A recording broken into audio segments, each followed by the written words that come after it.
Halo. Baiklah, di sini kami akan menyampaikan tentang model peningkatan mutu atau biasanya disebut dengan quality improvement. Yang dimana yang pertama itu ada model PDSA. Nah, model PDSA ini ialah sebagai siklus Deming atau siklus Sedgwick dan juga biasanya juga bisa disebut dengan siklus perbaikan berkelanjutan. Nah, jadi model PDSA ini ialah sebuah pendekatan interaktif. Nah, di model PDSA ini ada 4 tahapan yang wajib untuk diketahui, yaitu yang pertama ada plan, yang kedua ada do, yang ketiga ada study, dan yang terakhir itu ada action. Nah, 4 model itu harus dilakukan dalam peningkatan mutu.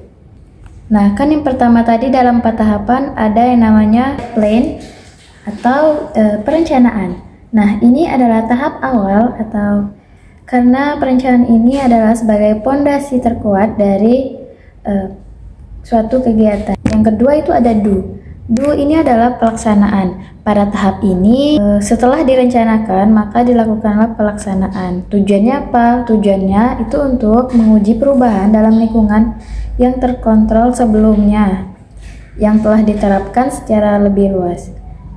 Nah, ini pada pelaksanaan ini, proses ini adalah juga penting karena mendokumentasikan proses dan mengumpulkan data sesuai dengan rencana yang telah dibuat sebelumnya. Yang ketiga itu ada study atau pembelajaran. Nah, di sini kan setelah diimplementasikan tadi, maka data itu terkumpul. Tahapan ini fokusnya untuk menganalisis data dan pembelajaran dari pengalaman tersebut atau dari kegiatan yang telah dilakukan tadi. Terakhir itu ada act atau tindakan. Nah, di tindakan ini, tim akan memutuskan tindakan selanjutnya apa. Jika ada perubahan, maka itu dilakukan tinjauan ulang. Selanjutnya itu ada contoh penerapannya. Nah, di dalam sini contoh penerapannya, kalau di plan, itu guru mengidentifikasi rendahnya partisipasi siswa dalam diskusi kelas. Mereka merencanakan untuk menguji penggunaan teknik think parser dalam satu unit pembelajaran.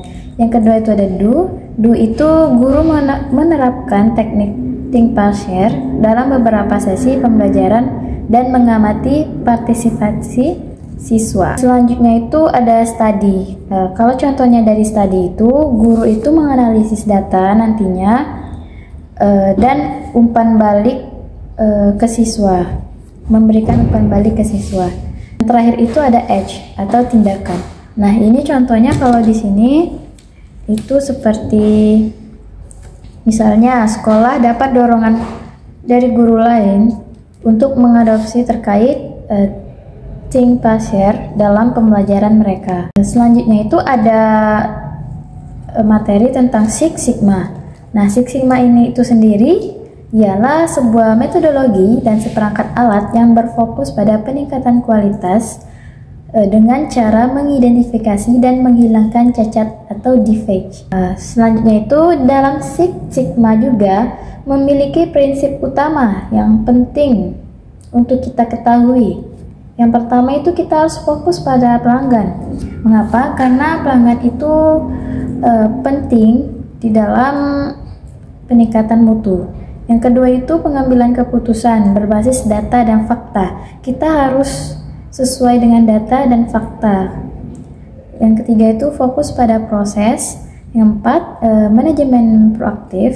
Selanjutnya itu melakukan kolaborasi lintas. Dan yang terakhir itu kita pengejaran kesempurnaan dengan toleransi terhadap kegagalan. Nah, selanjutnya itu ada yang terakhir ada model land.